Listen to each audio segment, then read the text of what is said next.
Have you ever wondered when the West began to associate Islam with terrorism? It's a question that invites us down a road less traveled, a journey into the origins of a narrative that has, for the worse, shaped our understanding of the world. Our story begins in the late 17th century, a time when European powers were expanding their empires, and the Islamic world was seen as a rival and a threat. The Ottoman Empire, in particular, was a significant power, and its expansion into Europe led to a series of conflicts known as the Ottoman Wars. The West's portrayal of Islam during this time was largely negative, often associating it with violence and barbarism.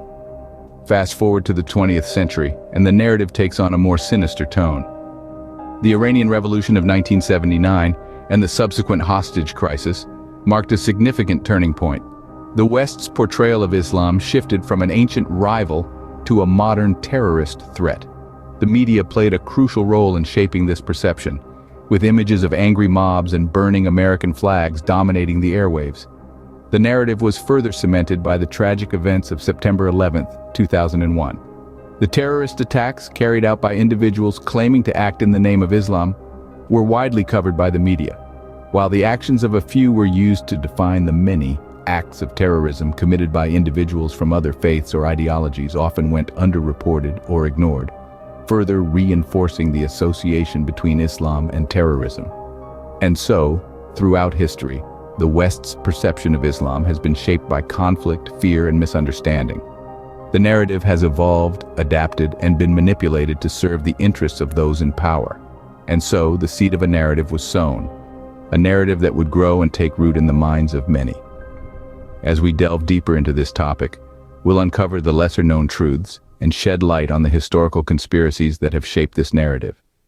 Join us as we challenge the conventional wisdom and ask, have we been misled by the Western narratives? But how does a narrative spread? The answer lies in one of the most powerful tools at our disposal: the media. The Western media has been instrumental in perpetuating the association of Islam with terrorism. It's not just about reporting the news, it's about the selection of what news to report, the words used to describe it, and the context in which it's presented. Consider the use of inflammatory language. When an act of violence is committed by a Muslim, words like jihad or Islamist often feature prominently in media reports, thus linking the religion of Islam directly to acts of terror. On the other hand, when an act of violence is committed by a non-Muslim, it is often reported as an isolated incident, devoid of religious connotations. Then there's the issue of biased reporting. Terrorist attacks perpetrated by individuals or groups claiming to act in the name of Islam often receive extensive media coverage. Yet similar acts committed by individuals of other faiths or ideologies may be downplayed or outright ignored. This skewed coverage reinforces the narrative that terrorism is predominantly an Islamic problem. Fear-mongering is another tactic frequently employed. The constant barrage of negative news about Muslims and Islam creates an atmosphere of fear and mistrust. This fear is then exploited to further discriminatory policies and actions against Muslims. The media's role in shaping public opinion cannot be overstated.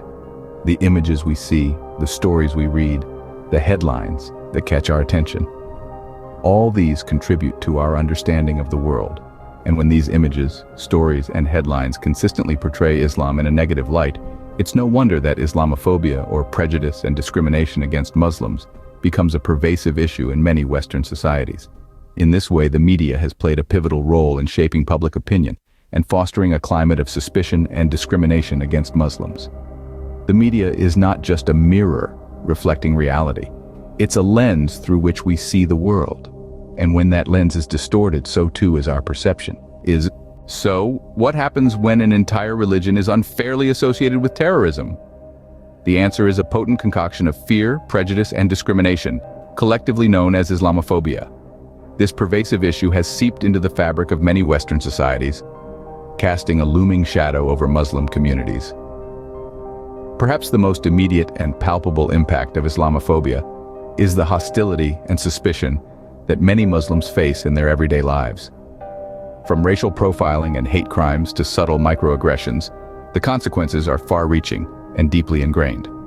A simple act such as wearing a hijab or having a beard can invite unwarranted scrutiny and suspicion, turning ordinary citizens into perceived threats. But the effects of Islamophobia extend far beyond individual experiences. It has a profound impact on the social, political, and economic fabric of societies.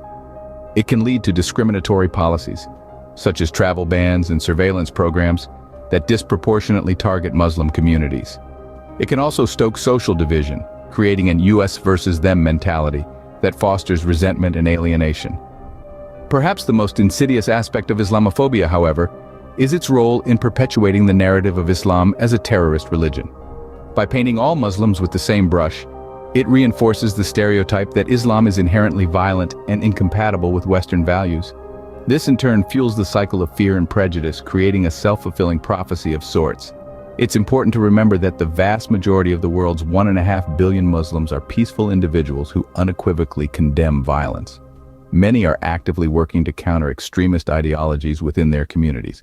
Yet, their voices often get drowned out in the cacophony of fear-mongering and sensationalism.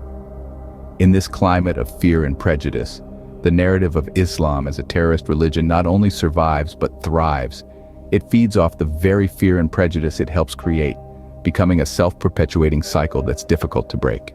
Thus, the narrative not only survives but thrives, feeding off fear and prejudice.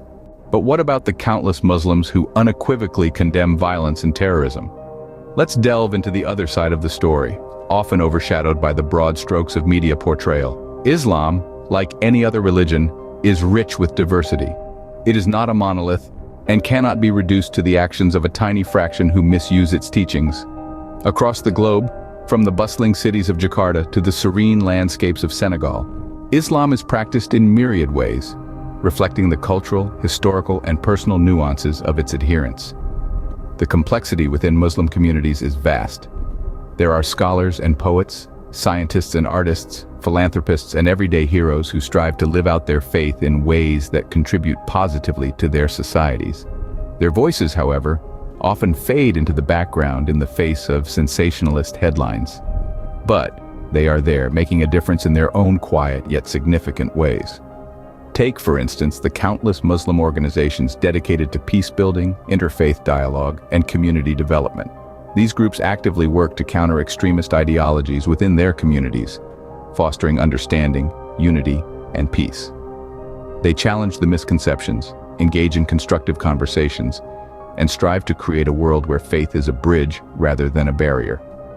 Consider also the voices of Muslim women who are leading the way in various fields, from academia to politics, from business to activism. They are shattering stereotypes, pushing boundaries, and inspiring change, all while staying true to their faith. And let's not forget the young Muslims who are using the power of social media to share their authentic experiences, to challenge the stereotypes, and to show the world the beauty, diversity, and peaceful essence of their faith. This is the side of the story that is often overlooked, yet it is an essential part of the narrative. It's a narrative of peace, diversity, and resilience that defies the simplistic portrayals often seen in the media. It's the narrative of Islam as lived by the overwhelming majority of its followers worldwide. And it's high time this narrative gets the attention it deserves. So, where does this leave us? Are we to accept this narrative as truth, or is there room for challenge and change? As we journey through the annals of history, we find ourselves at a fork in the road. One path leads us to unquestioningly accepting what we've been told, the other to challenging the narratives we've been fed. It's not about denying the existence of terrorist activities, but questioning the portrayal of an entire faith based on the actions of a few. We must remember that Islam, like any other faith, is not a monolith. It's a tapestry of diverse cultures, interpretations, and practices woven together by over 1 billion people worldwide. Its essence is as varied as the people who practice it, and it's this diversity that often gets lost in the sweeping generalizations. The narrative that paints Islam as inherently violent is not only misleading but harmful. It's a narrative that fosters division, fuels fear, and justifies discrimination. It's a narrative that doesn't account for the multitude of voices within the Muslim community that advocate for peace, justice, and equality. So how do we challenge this narrative? By questioning what we're told, by seeking out varied perspectives, by engaging in open and respectful dialogue, by refusing to let fear-mongering and bias shape our understanding of an entire faith. This is not a call for complacency, but for critical thinking. It's a call to move beyond the headlines and dig deeper, to explore the complexities within Islam and Muslim communities. It's a call to recognize the humanity behind the faith, the people striving for peace amidst a world too often marred by violence. Remember, history isn't always what it seems on the surface. It's a complex puzzle shaped by those in power, and it's our responsibility to scrutinize, to question, to seek the truth. If you're intrigued by the unconventional, eager to challenge historical norms and ready to explore the charted, but with a different lens, don't forget to like, share, and subscribe. Until next time.